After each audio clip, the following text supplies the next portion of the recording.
नमस्कार दोस्तों, ये गाड़ी निकलने तो पहले आवाज़ करेगी और ना ये एडिट कर देना, ठीक है भाई। एडिटर कभी ऐसे ही डाल दे वीडियो को, ओके। तो हंसी आ रही है, अरे बाइक वाला परेशान कर रहा है, चलो कोई नहीं। नमस्कार दोस्तों, मेरा नाम गजेंद्र है। दोस्तों कुछ दिन पहले मैंने एक वीडियो बनाया था कि गर्मियों के लिए स्पेशल मैंने एक ड्रेस बनाना आपको बताया था जो बहुत ज़्यादा कंफर्टेबल रहती है। आप लोगों ने बहुत प्यार दिया और काफ़ी अच्छे व्यूज भी आए। तो आज का जो वीडियो रहेगा ना, इसके अंदर मैं आपको बताऊंगा एकदम कंफर्टेबल प्लाजो बनाना। इस तरह का प्लाजो है जो गर्मियों के दिनों में आप इजीली वेयर कर सकते हैं और बहुत ट्रेंडिंग में भी रहता है ये, और बहुत पसंद भी आपको आएगा, ठीक है। और छोटा सा वीडियो 8-10 मिनट का रहेगा, उसमें बन के कंप्लीट भी हो जाएगा। तो आज कुछ नया आपको सीखने को मिलेगा, लेकिन कब मिलेगा पहले आपको वीडियो पूरा देखना पड़ेगा, ठीक है। और चैनल को सब्सक्राइब नहीं किया ना तो सब्सक्राइब जरूर करें। अब टाइम को वेस्ट नहीं करता और वीडियो को स्टार्ट करता हूँ। तो दोस्तों मेरे पास में 2.25 मीटर कपड़ा है और ये कपड़ा एकदम कॉटन का कपड़ा है, बहुत कंफर्टेबल कपड़ा है। यानी कि गर्मी में आप इसको वेयर करेंगे तो एकदम कंफर्टेबल रहेगा, यानी कि आपको गर्मी कम लगेगी। मेरे कहने का मतलब ये है, ठीक है। तो इसमें से किस तरीके से हम बनाएंगे ट्रेंडी प्लाजो, ध्यान से समझें। सबसे पहले आपने क्या करना है, कपड़े को 4 फोल्ड करना है। अब करना किस तरीके से ये आप ध्यान से समझें। देखें 2.25 मीटर कपड़ा है तो इसको मैं इस तरीके से डबल फोल्ड कर दूंगा, ठीक है। उसके बाद में सिंपल इसको आपने इस तरीके से ऐसे 4 फोल्ड करना है, ठीक है। इस तरीके से जो खुले वाला हिस्सा है सामने की तरफ रखना है, बंद वाला रखना है अपनी तरफ। इस तरीके से देखें 4 फोल्ड करने के बाद आपको क्या करना है, जो नीचे से छोटा बड़ा है ना, सबसे पहले आपने इसकी यहाँ से बराबर कटिंग करनी है। बिल्कुल सीधे एक निशान आपको इस तरीके से लगाना है। कट करने के बाद आपने क्या करना है, अब इसकी रखना है लंबाई का मेजरमेंट। अब इसकी जो लंबाई है वो है 38 यानी कि 38 इंच। आपको क्या करना है, यहाँ से आपने ½ इंच छोड़ देना है और इस वाले निशान से आपने सिंपली 38 यानी कि 38 इंच पे बिल्कुल सीधा मार्क आपने इस तरीके से लगाना है। अब आपके दिमाग में एक पॉइंट आ रहा होगा कि सर जी नीचे से फोल्ड करने के लिए हमने कपड़ा तो छोड़ा ही नहीं। मैंने नहीं छोड़ा क्योंकि मैं यहाँ पे एक डिज़ाइन क्रिएट करूँगा, आप देखना बहुत आपको पसंद आएगा, ठीक है। तो लंबाई का निशान मैंने लगा दिया। अब एक निशान में 2 इंच ऊपर और लगा लूँगा क्योंकि हम इसके अंदर पूरी इलास्टिक लगाएंगे तो इसका निफा फोल्ड हो जाएगा वो 2 इंच का, ठीक है। यहाँ तक सब क्लियर। अब बात करते हैं कमर की। इनके जो कमर का जो मेजरमेंट है वो आपको किस तरीके से रखना है। देखिए जो भी कमर का जो साइज़ होता है ना, अगर आप इस तरह का कोई पैंट प्लाजो बना रहे हैं जिसमें चारों तरफ इलास्टिक हो, तो आपको सिंपली क्या करना है, जो भी कमर का साइज़ है उसका चौथा हिस्सा आपने रखना है और 4 इंच ऐड करना है। अब इनकी जो कमर का जो मेजरमेंट है वो है 34 यानी कि 34 इंच, ठीक है। तो 34 का चौथा भाग बनेगा यानी कि 34 का बनेगा 8.5 यानी कि 8.5 इंच। तो मैं 8.5 पे निशान लगा लेता हूँ और 4 इंच और प्लस कर लेता हूँ क्योंकि इसके अंदर पूरे में हम डालेंगे इलास्टिक, ठीक है। यहाँ तक क्लियर। कमर का निशान मैंने लगा दिया। एक बार वापस से बता देता हूँ, जो भी कमर का साइज़ है उसका चौथा भाग आपको रखना है और उसमें 4 इंच आपने ऐड करना है। अब बात करते हैं आसन की। अब आसन निकालने का सबसे आसान फॉर्मूला क्या होता है, ये आसान फॉर्मूला भी है और एकदम परफेक्ट फॉर्मूला भी है।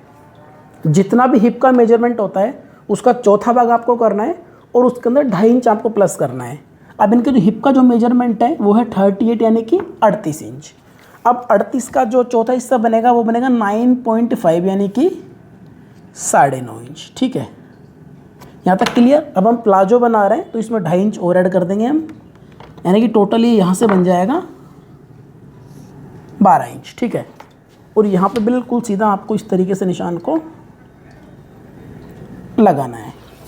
अब ये वाला निशान मैंने आसन का लगा लिया। अब बात करते हैं थाई की। इनका जो थाई का जो मेजरमेंट है वो कितना है, इनकी जो थाई का जो मेजरमेंट है वो है 26 यानी कि 26 इंच। लेकिन हम थोड़ा प्लाजो बना रहे हैं, गर्मी के पर्पज़ से थोड़ा सा मैं लूज रखूँगा, तो यहाँ से मैं बनाऊँगा 14 यानी कि 14 इंच पे इस तरीके से निशान को लगाऊँगा, ठीक है। और ये वाला जो निशान है इसके 2 इंच पीछे एक निशान मैं इस तरीके से लगा दूँगा और इस वाले निशान को इस ऊपर वाले निशान में आपने इस तरीके से मिलाना है, ठीक है। यहाँ तक सब क्लियर। अब बात करते हैं बॉटम की कि आपको बॉटम किस तरीके से कट करना है। देखिए जो भी बॉटम का साइज़ है आपको सबसे पहले उसका निशान लगाना है। इनका जो मैं बॉटम बनाऊंगा, मैं बनाऊंगा 12 इंच, 12 का हाफ बनेगा 6, तो सिंपली मैं 6 इंच पर निशान लगा दूंगा, ठीक है। और इसके अंदर मैं ज़्यादा प्लेटें नहीं डालूंगा, कम डालूंगा, थोड़ा अफगानी टाइप में बनाऊँगा, ठीक है। तो मैं इसको यहाँ से ज़्यादा नहीं, सिर्फ और सिर्फ 4 इंच और एक्स्ट्रा कर लेता हूँ, ठीक है।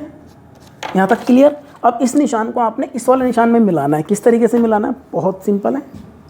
इस तरीके से देखें, ये निशान मैंने लगा दिया। अब आपको क्या करना है, ये वाली जो यहाँ पे जो क्रोच एयर की जो गोलाई होती है ना, यहाँ पे आपने मार्क ड्रॉ करना है इस तरीके से।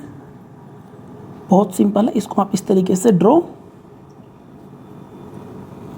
कर सकते हैं। तो देखिए मार्किंग मैंने कर दी है। अब सिंपली आपने इसकी कटिंग करनी है। यहां से आप 1/2 इंच एक्स्ट्रा रख लें मार्जिन के लिए। तो देखिए प्लाजो की कटिंग तो मैंने बहुत सिंपल तरीके से कर दी है। अब इससे भी आसान तरीके से मैं आपको बताऊंगा इसकी स्टिचिंग किस तरीके से करनी है। अब स्टिचिंग करने के लिए सबसे पहले आपको क्या करना है, दोनों पार्ट्स को इस तरीके से करें और एक बार आप निशान लगा लें ताकि आपको पता लग सके कि ये वाला जो हिस्सा है ये इसका रॉन्ग साइड वाला है। ठीक है, इस तरीके से। ओके, अब हम सबसे पहले क्या करेंगे, जो इसका बॉटम है ना, बॉटम में प्लेटें डालेंगे। अब प्लेटें हम किस तरीके से डालेंगे, मैं ऐसी वाली प्लेटें नहीं डालूंगा, थोड़ा अलग तरीके से डालूंगा, मैं आपको मशीन पे बताता हूँ। अब प्लेटें डालनी किस तरीके से, आपने इस तरीके से बड़ी सुई लेनी है और कुछ नहीं करना, इस तरीके से हल्की हल्की प्लेटें डालें और इसमें आप सिलाई लगाते जाएँ इस तरीके से। जो 4 इंच अपना एक्स्ट्रा लिया था ना, वो प्लेटों में कन्वर्ट हो जाएगा। छोटी छोटी प्लेटें डालें, ज़्यादा मत डालें, इस तरीके से।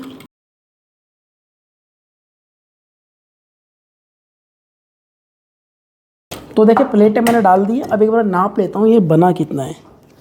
ये बना है यहाँ से 13 इंच। अपन को 13 ही चाहिए था क्योंकि 1/2 इंच इधर से 1/2 इंच इधर से मार्जिन में चला जाएगा और 12 इंच का बॉटम हो जाएगा। अब जिस तरीके से मैंने इस वाले बॉटम में सिलाई को यानी कि प्लेटें मैंने डाली है ना, सेम तरीके से आपको क्या करना है, जो दूसरा वाला बॉटम है इसमें भी आपने इस तरीके से प्लेटें डाल लेनी है। अब आपको लग रहा होगा सर जी आपने एकदम परफेक्ट कैफे डाल दी। आप 1-2 बार प्रैक्टिस करेंगे तो आप भी इस तरीके से सीख जाएंगे। कोई ज़्यादा मुश्किल वाला इसमें काम है नहीं। अब दोनों बॉटम्स में इस तरीके से प्लेटें डालने के बाद आपने क्या करना है, इस तरीके से 2 पट्टियाँ कट करनी है। इनकी जो चौड़ाई है आपको 1 या 1.25 इंच रखनी है। तो देखिए मैंने 2 पट्टियाँ कट की है। अब इनको नीचे इसमें अटैच करना है। करना किस तरीके से, ये देखिए जो रॉन्ग वाला पार्ट है नीचे रखना है, राइट वाला आपने सीधा रखना है और इसको इस तरीके से रखना है। ठीक है, तो बिल्कुल आपने सीधी सिलाई लगानी है। अब जब मैंने आधा इंच एक्स्ट्रा लिया था ना स्टार्टिंग में, वो यहाँ पे मार्जिन में चला जाता है। बिल्कुल आप सीधी सिलाई इस तरीके से लगा लें।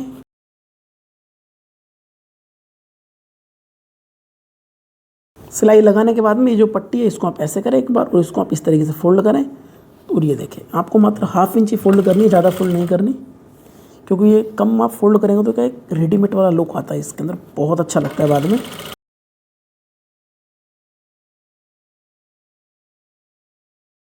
अब जिस तरीके से मैंने इसका ये वाला बॉटम कंप्लीट किया है ना, सेम तरीके से आप दूसरा भी कर लें। तो देखिए दोस्तों इसमें मैंने इस तरीके से पट्टी को अटैच कर लिया है और सेम तरीके से मैंने इसमें भी कर लिया है। ठीक है, अब आपको सिंपली क्या करना है, इसको इस तरीके से करना है। एक पार्ट इस तरीके से हो जाएगा और जो दूसरा वाला आपका पार्ट है इसको सिंपली आपने इसके ऊपर इस तरीके से रखना है। ठीक है, और अब आपने क्या करना है, 1/2 इंच का मार्जिन रखना है और दोनों आसनों में यहाँ पे इस तरीके से सिलाई लगानी है और सेम तरीके से आपको इधर भी सिलाई लगानी है। तो सिंपल सी सिलाई है, दिखाने की आवश्यकता नहीं है, मैं लगाने के बाद में अगला प्रोसीजर आपको बताता हूँ। तो देखिए दोनों आसनों मैंने सिलाइयों को लगा लिया है। अब सिंपली आपने क्या करना है, इसको इस तरीके से ओपन करें। ठीक है, और इसमें 2 काम बाकी रह गए, एक तो नेफा फोल्ड करना और दूसरा आसन की सिलाई। अब आसन की सिलाई किस तरीके से लगानी है मैं आपको इस साइड से बता देता हूँ, क्योंकि यहाँ मैंने निशान लगाया था ना, आपको जल्दी समझ में आ जाएगा। आसन की सिलाई दोस्तों लगाना बहुत सिंपल है।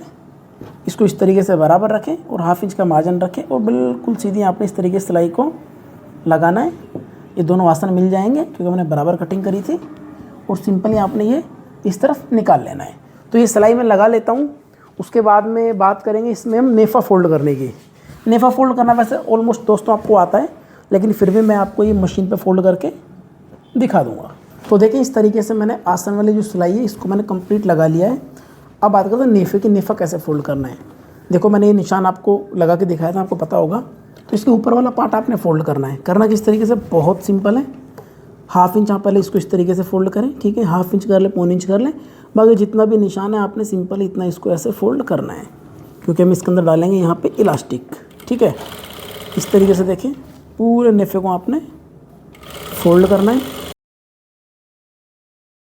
ऐसे आपने पूरा नेफा फोल्ड कर लेना है। बस आपने क्या करना है, यहाँ पे 1-2 इंच की जगह छोड़ देनी जिसमें हम इलास्टिक डाल सकें। तो देखिए दोस्तों नेफे को मैंने फोल्ड कर दिया, यहाँ से मैंने बस थोड़ी सी जगह छोड़ी है। अब इसके अंदर डालेंगे इलास्टिक। डालने किस तरीके से और किस नाप की डालनी ये मैं आपको बता देता हूँ। देखो जब हम फुल इलास्टिक वाली पैंट या प्लाजो बनाते हैं तो जितना भी कमर का साइज़ होता है ना उससे हम 5 या फिर 4 इंच का इलास्टिक लेते हैं। तो इनकी कमर का साइज 34 यानी कि 34 इंच, तो मैंने ये इलास्टिक लिए 29 यानी कि 29 इंच। ठीक है, अब सिंपली क्या करना है, इसको इस तरीके से डालें आप, ठीक है, और इसको इस तरीके से, और जैसे नाड़ा डालते हैं ना सेम तरीके से आपने क्या करना है, इलास्टिक को ऐसे इसमें डालना है एक साइड से, ठीक है, इस तरीके से जैसे नाड़ा डालते हैं सेम तरीके से आपने डालना है। इलास्टिक इजीली इसमें डल जाएगी। मैं थोड़ी सी आपको डाल के दिखा देता हूँ, इस तरीके से देखें, ठीक है, और इस साइड से आपको निकालनी है। इलास्टिक को डालने के बाद में आपने क्या करना है, अब इन दोनों को इस तरीके से सिलाई की सहायता से जोड़ लेना है। जोड़ने के बाद में सिंपली आपने इसको इस तरीके से करें तो पूरी इलास्टिक इसके अंदर इस तरीके से चली जाएगी, इस तरीके से, ठीक है। प्लास्टिक चली जाएगी तो उसके बाद में आपने क्या करना, जो ये ओपन वाली जगह है यहाँ पे आपने इसको वापस से सिलाई लगा लेना है और इलास्टिक अंदर आपकी चली जाएगी। अब आपको मेन काम इसमें क्या करना है, ये आप थोड़ा ध्यान रखिए, इम्पोर्टेंट है। आपको जो इलास्टिक के ऊपर सिलाई लगा ली ना वो आपको सेम ऐसे नहीं लगानी, पहले इसको इस तरीके से देखें, जो गैदर्स हैं ये चारों तरफ आपने इसको इस तरीके से फैला लेनी, ठीक है। आप चाहो तो सिलाई लगा सकते हो, बाकी ये बिना सिलाई के भी अच्छा लग रहा है, कोई दिक्कत नहीं है। ये देखें, और इलास्टिक घूमेगी भी नहीं क्योंकि जितना बड़ा स्पेस है इसके अंदर उतनी इसके अंदर हमने इलास्टिक डाली है इस तरीके से। तो मैं चाह रहा हूँ, मैंने हर में इलास्टिक लगाई है इसमें, सॉरी मैं चाहता हूँ कि मैंने हर पैंट प्लाजो में सिलाई लगाई है, इसमें सिलाई लगाऊँ ना, इसको ऐसे ही छोड़ो, अच्छा लग रहा है। या फिर बीच में लगाऊँ, कैमरामैन से पूछता हूँ बताओ क्या करें, लगानी चाहिए या छोड़ देनी चाहिए, रहने दूँ? तो भाई ये मना कर रहे हैं तो मैं नहीं लगा रहा, ठीक है। तो अब इसका मैं आपको फाइनल लुक दिखाता हूँ। तो देखिए दोस्तों, यह इस प्लाजो का फाइनल लुक है, कितना प्यारा और कितना सुंदर लग रहा है ये बनने के बाद में। बॉटम में मैंने इसमें इस तरीके से प्लेटें डाली थी और इस तरीके से आप इसका पूरा लुक देख सकते हैं। आप इसको टी शर्ट के साथ वेयर कर सकते हैं, कुर्ती के साथ वेयर कर सकते हैं, मल्टीपल पर प्लाजो किसी के साथ भी आप वेयर कर सकते हैं। वीडियो पसंद आती है लाइक करें, सब्सक्राइब करें। Thank you.